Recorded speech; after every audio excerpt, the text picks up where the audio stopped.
Hello Horror Hounds, it has been a long time since I took a look at any episodes of Freddy's Nightmares, and recently one of you good people asked me if I could do some more, and yes, it's well overdue.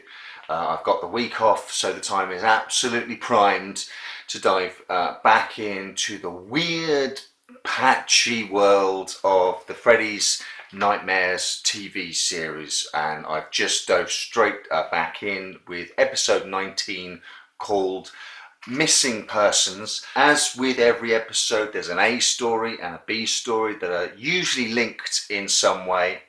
The A story is the strongest. The first story follows a babysitter, a last minute stand-in for the family's normal babysitter and her night. And essentially what it's about is that she used to be a large girl who was bullied and is now thin, but over the course of the night, because the kids don't give her an easy time, she starts to stress eat and she becomes sort of fat again, but she actually grows into this grotesque sort of warthog pig person.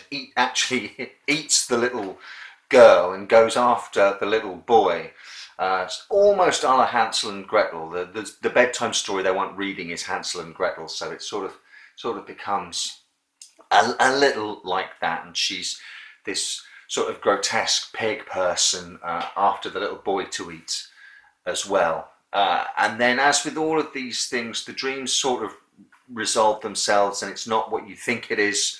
And it's actually the little girl of the family having the nightmare, and she's a large girl, and she dreamt that she was thin, and then it all comes cyclical as the babysitter turns up and it's the same woman, and then you get this weird flash on the little girl imagining the babysitter sort of tied in a pan, tied up like a roast, surrounded like vegetables, and she goes, The weird take home from this seems to be that fat people are gross monsters who will eat anything, including human beings. That overweight people are so obsessed with food that when they look at people, they will think about eating them. It's what a crazy time the late 1980s were. And people complain about political correctness like it's a bad thing, like treating people well is a bad thing. But no, back then it was a more innocent time, where fat people were just simply unable to control their eating instincts, and they were gross, disgusting monster blobs who would literally think about eating you the second they saw you. It's so weird. It's such a shame, because the practical effects on the babysitter, her hands sort of grow into three-fingered trotters with claws as to her feet, and her makeup is superb, and she's got a couple of tusks, and she's sort of pig-like, warthoggy.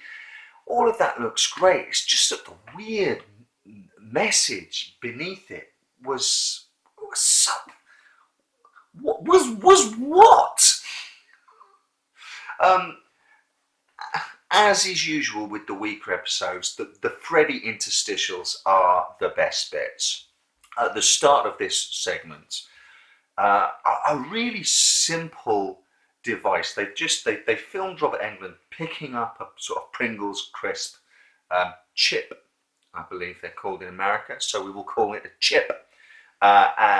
Picking it up off the counter and eating it, and they just play it in reverse. So the first bit of bad food for her, the temptation, we'll see if she can eat just one. You see him sort of like regurgitating it out of his mouth, and then he puts it down on the counter, and later on she picks it up and eats it. Such a simple, just playing the footage backwards. That and the makeup were probably the best things in the episode. And at the very end of that episode, Freddy's interstitial sees him tied up to a roasting spit and being spun over an open flame by a skeleton. So pretty much all worth it just to see that. The second story follows the same family, but this time we go with the father, who is having a sort of midlife crisis, bemoaning his life, and you know, he feels like a prisoner trapped in his own life. And what we get is a fairly standard sort of body swap type thing. He swaps his life for someone else who's a sort of like crime lord criminal on the run, and tries to get people to believe that he's really him. The kind of thing that you will have seen done years earlier in the Twilight Zone, and light years better in the Twilight Zone. So we're going to next episode 20, which on the screen there says Freddy something. According to my notes, it's also known as the light at the end of the tunnel. So let's see if that picks up at all. If it doesn't, let's just keep our fingers crossed for some more excellent practical effects. That's a good bit of Freddy business.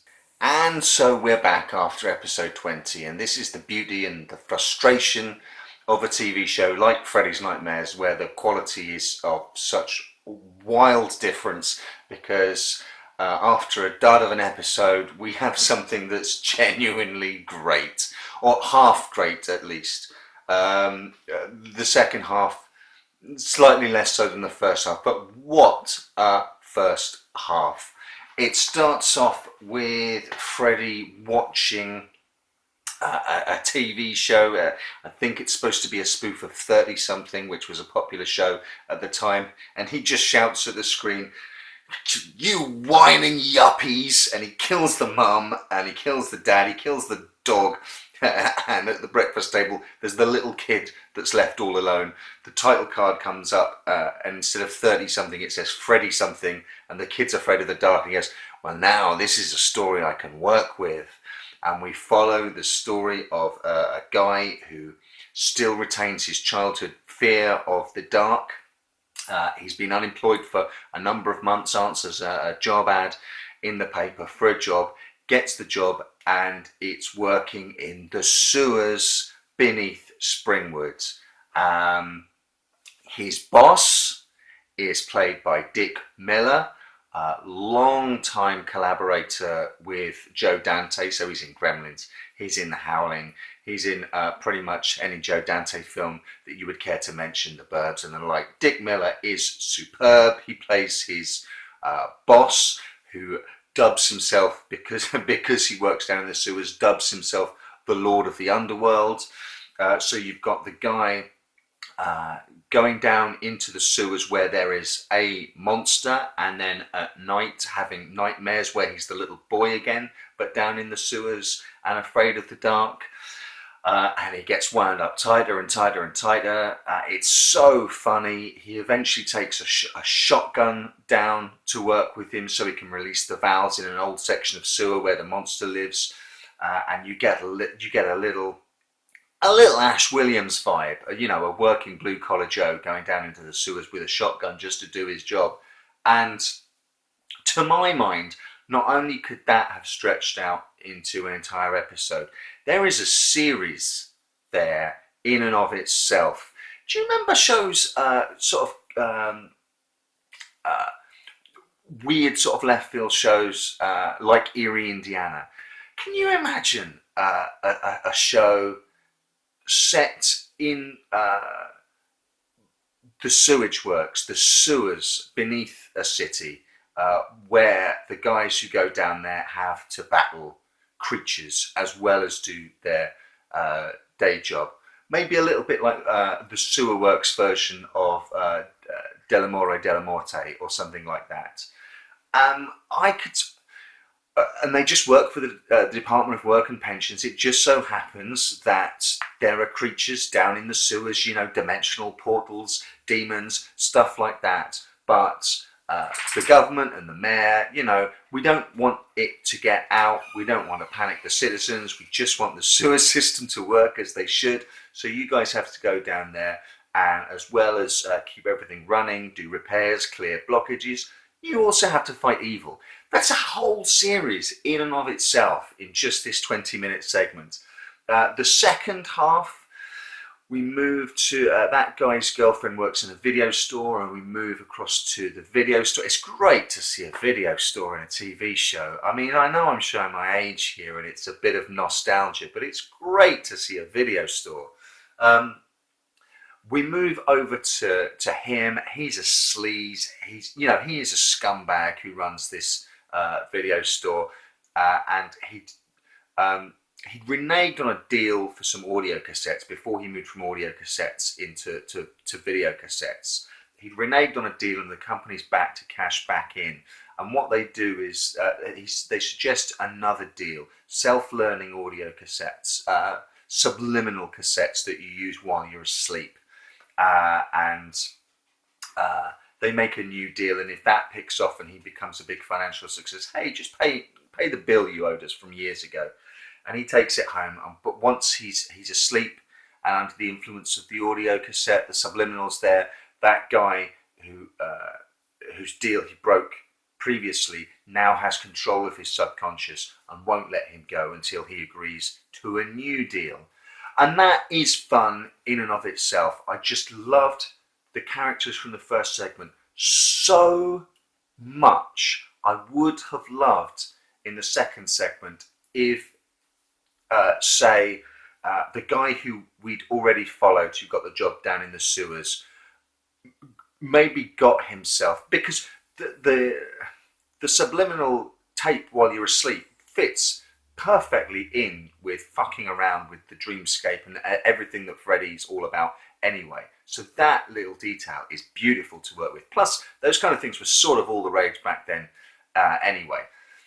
I would have loved it if the guy from the first segment had decided to try and battle his fear of the dark, and it had been a sort of self-hypnosis, conquer your fear of the dark tape. So the second segment, we could have just carried on with him, because him, Dick Miller, the dialogue was so snappy, it's so funny. It's a superb episode off the back of a dud of an episode.